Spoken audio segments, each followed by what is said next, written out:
Sebelum kita lanjut, jangan lupa like, comment, subscribe, dan nyalakan notifikasinya agar tidak ketinggalan info terbaru lainnya. Semoga bermanfaat. Perjuangan mu'alaf asalina, syahadat hingga ke Jepang, dan saksikan teman sholat di kulkas. Setiap orang memiliki kepercayaan masing-masing. Namun terkadang ada orang yang masih kurang yakin dengan apa yang mereka percayai. Hal inilah yang dirasakan oleh seorang wanita bernama Asalina. Asalina adalah wanita yang memutuskan untuk menjadi seorang mu'alaf. Ia yang awalnya adalah Kristen Protestan, merasa ada sesuatu yang janggal dengan agama yang ia percayai. Bersekolah di sekolah campuran membuat wanita yang akrab disapa Asya ini ikut terlibat saat tengah mempelajari agama Islam. Saat duduk di bangku SMP, wanita yang kedua orang tuanya beragama Konghucu ini bahkan sudah tertarik untuk mempelajari agama Islam. Sayangnya, memasuki masa SMA, Asa harus masuk ke sekolah Katolik.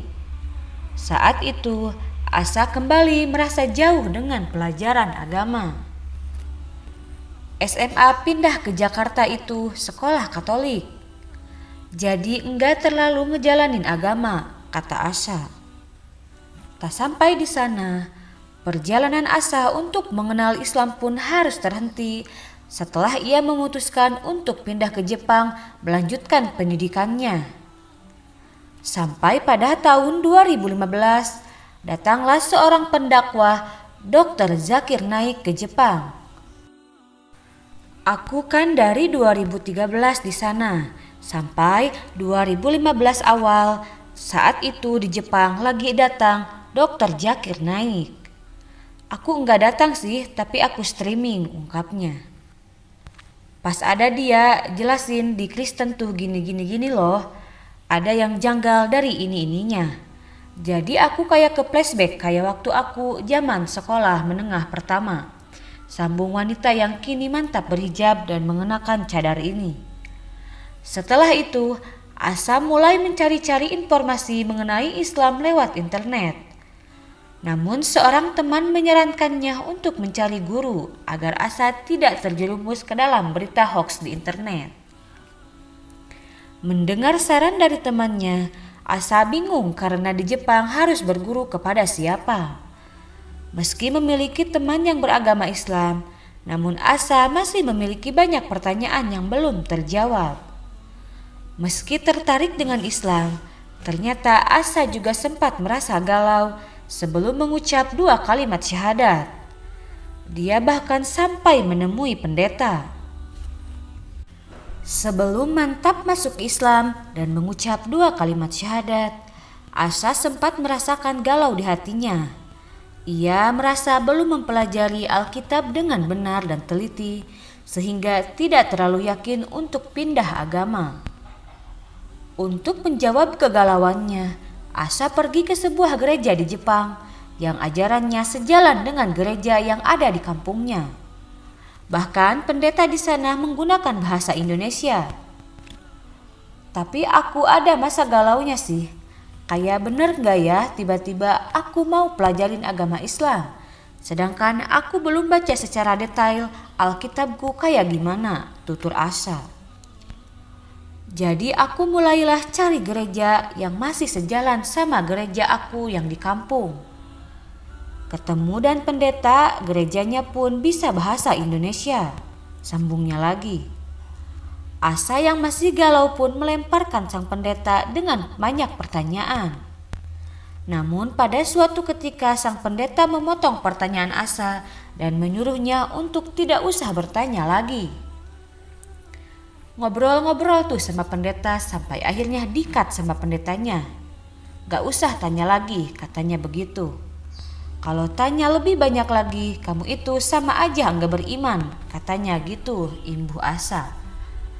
Setelah pengalamannya dengan sang pendeta, Asa memutuskan untuk mencari pelajaran tentang Islam sendiri. Ia pergi ke sebuah masjid yang cukup besar di kota Kobe. Ia menanyakan apa yang ingin ia tanyakan, bahkan selalu ikut kajian dan berpuasa di bulan Ramadan. Sampai ke bulan Ramadan aku jadinya ikut puasa. Terus lama-lama aku minta ajarin dong wudhu itu kayak gimana. Apa aja yang dibasahi gitu. Sampai akhirnya ingin juga tuh sholat, gimana ya, tutur Asa. Saat sedang semangat-semangatnya mengenal agama Islam, Asa dihadapi dengan kegalauan lainnya.